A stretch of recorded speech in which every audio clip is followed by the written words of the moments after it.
Panurin niyo ito para makita niyo kung pwede pa o hindi si Roy Logoles sa boxing. Ready?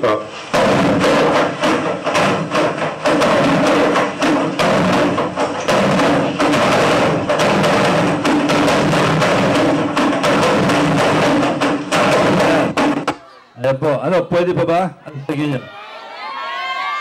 Pwede pa po. Pwede pa po.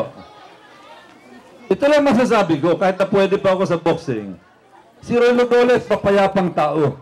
Wala akong record ng pagiging violente. Violente lamang ako sa loob ng ring. Pero ito, ang masasabi ko sa inyo, ito maasahan nyo. Si Roy Logoles po, handang makipagbasagan ng mukha, kanino man, kung kakailanganin, kung kailangan ipagtanggol ko kayo, kung sakaling inaapi ko kayo, inaapi kayo. Kung sakali na kailangan ipaglaban ko ang kapakanan ng Parañaque, si Roy Logoles handang makipagbasagan ng mukha, kanino man, sa amang lugar, anumang oras, ganyan maglingkod sa inyo, si Roy Logoles. Salamat po. Pagbalik, galing sa Amerika, nag-aral ulit sa UP, kumuha ng Master in Business Administration, MBA, gumraduate po ng valedictorian, #1.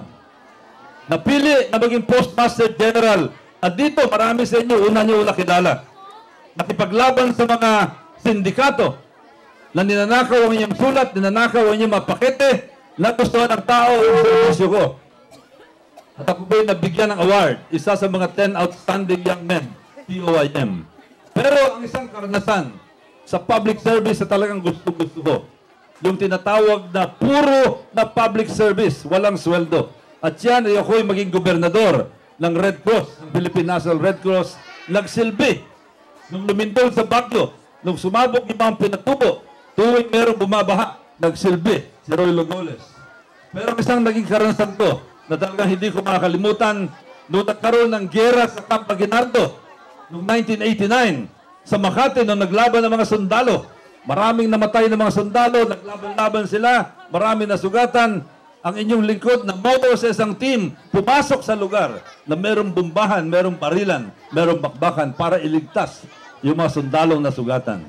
At dahilan dyan, ako po'y nabigyan ng award, Bayani Gold Medal Award ng Red Cross, kauna-unahang Pilipino na mabigyan ng Bayani Gold Medal Award.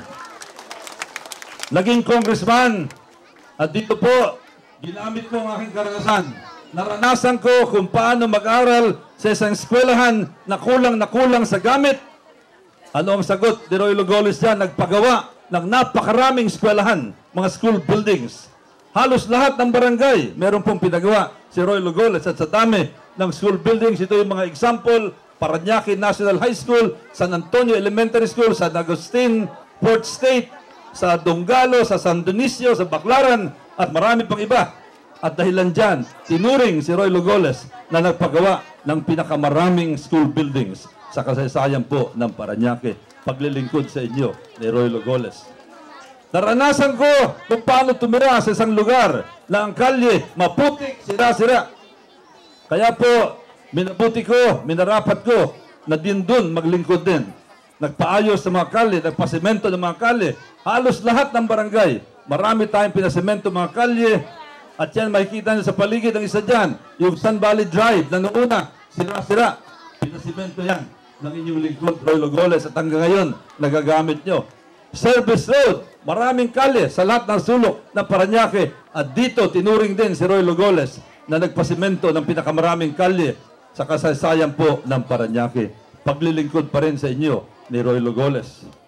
Nahalal muli noong 1995, bumalik noong 1998, pagkatapos ng aking termino, napili na maging miyembro ng kabinete, naging National Security Advisor, at dito napalaban tayo sa issue ng seguridad, Abu Sayyaf, mga terorista, mga bombahan.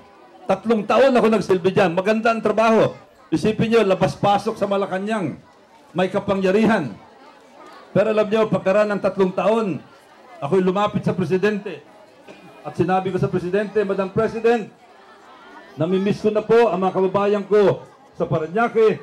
Gusto kong bumalik sa Parañaque, kaya ako'y nagbitiw at tumakbong muli para congressman. At salamat po sa inyo. Noong 2004, ako'y nakabalik na congressman. Maraming salamat sa inyo dito sa Barangay San Valley. Nahalal muli noong 2007, pinagpatuloy yung mga proyekto sa eskwelahan, proyekto sa mga kalye, maraming eskwelahan pinagawa, maraming kalye ang pinagawa. Pero itong bandang huli, meron tayong sinimulan na proyekto. Alam nyo, ako'y nasa Project 3. Naranasan ko na mag-basketball, katulad ng pag nagbabasketball kayo dito, mabuti kayo, sementado ang inyong basketball court. Kami, ang basketball court namin, lupa, nakabilad din sa araw. Pero paminsan-minsan kami nakakalaro sa covered court sa Ateneo. Malapit lang kami sa Ateneo. At doon, inggit na inggit kami sa mga estudyante sa Ateneo. Siyempre, may bubong sila, ang kinis ng kanilang basketball court. Nangarap kami na magkaroon ng covered court. Kinausap namin ang mayor, sumulat kami sa congressman, humingi kami ng covered court sa Project 3. Pero alam nyo, ito na natiling pangarap. Hindi sinugon ang aming pakiusap, kaya awa ng Diyos, walang dumating na covered court. Kaya ito ang isang programa na sinimulan ni Roy Logoles sapagkat alam ko dito sa Parañaque, marami ang nangangarap na magkaroon ng covered court. Kasama kayo dito sa Villa Paraiso. Sinimulan ito mga covered courts na ngayon tinatawag nating Coliseum. Sunod-sunod ng mga Coliseum ang pinagawa. At alam nyo dito sa Villa Paraiso, kung ito pwede lang sana, isa ito sa mga unang tiningnan ni Congressman Goles itong court na ito. Pero sa kasamaan palad, hindi pwedeng magpagawa ng covered court dito. Pero nakita nyo naman sa paligid ninyo, sunod-sunod ang covered court na pinagawa. Meron sa Lower Santa Ana, meron sa Riverside, meron sa Camachili, meron sa Countryside, meron sa Parkview, meron sa Cul-de-Sac at marami pang mga lugar sa buong 2nd District ng Parañaque. Halos mahigit sa 32 covered court ang naipagawa ni Roy Logoles sa maikling panahon. At ang sabi nga ng Public Works sa akin, Congressman, sa talaan namin, ikaw na ang kongresista na nagpagawa ng pinakamaraming covered courts, hindi lamang sa Metro Manila, kundi sa buong Pilipinas. Yan po ang record ng inyong congressman sa 2nd District ng Parañaque. Sayang nga, dito sana sa Villa Paraiso, kung pwede lang. Nauna ito isa sa mga nauna, pero malapit lang naman yung mga iba. Pero meron isang kaibahan, ito mga covered court, mga Coliseum na pinagawa ni Roy Logoles, yung bubong. Mapapansin nyo, iba ang bubong, ibang-iba ang bubong. Alam nyo kung bakit napili ko na ibahin ang bubong? Sa Disneyland, nakita ko ang bubong doon, iba ang ganda. Sa Ayala Town Center, iba yung bubong. Tinanong ko ang Public Works, ano ba ang ginagamit nilang bubong dyan na napakaganda? Ang sagot sa akin ng Public Works, yan po ang tinatawag na polycarbonate. Pinaka-moderno, pinaka-high-tech na materyales para sa bubong. Ang sagot ko sa Public Works, yan ang gusto kong gamitin sa mga covered courts sa ipagagawa.